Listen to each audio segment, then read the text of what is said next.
2025-এর নভেম্বরে বিহার বিধানসভা নির্বাচনে সমীক্ষক সংস্থা চালিয়েছে জনমত সমীক্ষা। ভিডিওটা দেখলেই জানতে পারবেন 2025 বিধানসভা নির্বাচনে এই কেন্দ্রে এনডিএ সমর্থিত জেডিইউ অথবা বিজেপি, ইন্ডিয়া ব্লক সমর্থিত আরজেডি অথবা কংগ্রেস এবং 2024-এ গঠিত জেএসইউপি দলের অবস্থান কি রকম। তার আগে চলুন দেখেনি নারকাটিয়াগঞ্জে 2020 বিধানসভা ও 2024 লোকসভার ফলাফল কি ছিল। নারকাটিয়াগঞ্জে 2020 সালের বিধানসভা নির্বাচনে বিজেপি প্রার্থী রশ্মি ভার্মা পেয়েছিল মোট 45.85% ভোট। কংগ্রেস প্রার্থী বিনয় বর্মা পেয়েছিল 33.02% ভোট। ইন্ডিপেন্ডেন্ট প্রার্থী রেণুকা দেবী পেয়েছিলেন 4.66% ভোট। ফলে 2020 সালের নির্বাচনে নারকাটিয়াগঞ্জ বিধানসভা কেন্দ্র থেকে জয়ী হন বিজেপি প্রার্থী রশ্মি ভার্মা।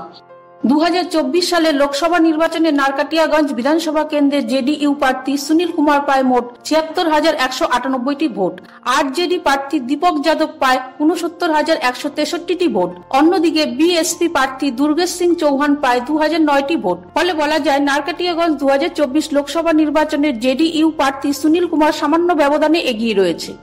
এবার দেখে নেওয়া যাক নারকাটিয়াগঞ্জ বিধানসভা কেন্দ্রে 2025 সালে সম্ভাব্য ভোটের ফলাফল নিয়ে সমীক্ষক সংস্থার রিপোর্ট। এই রিপোর্ট অনুযায়ী এনডিএ সমর্থিত বিজেপি পেতে পারে 42.85% ভোট, ইন্ডিয়া ব্লক সমর্থিত কংগ্রেস পেতে পারে 30.12% ভোট, জেএসইউপি পেতে পারে 9.38% ভোট আর নোটা পেতে পারে 2.64% ভোট। সেক্ষেত্রে বিজেপি ও কংগ্রেসের ভোট কিছুটা কমতে পারে। যদিও সমীক্ষা অনুযায়ী 2025 সালে নারকাটিয়াগঞ্জ বিধানসভা কেন্দ্রে বেশ কিছু ব্যবধানে সম্ভাব্য জয়ী দল হতে পারে বিজেপি।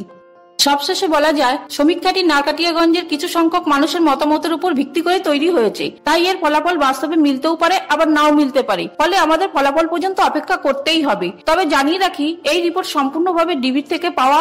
বাংলায় রিপোর্ট ইউটিউব চ্যানেল নিজস্ব কোনো মতামত এতে প্রকাশ করেনি।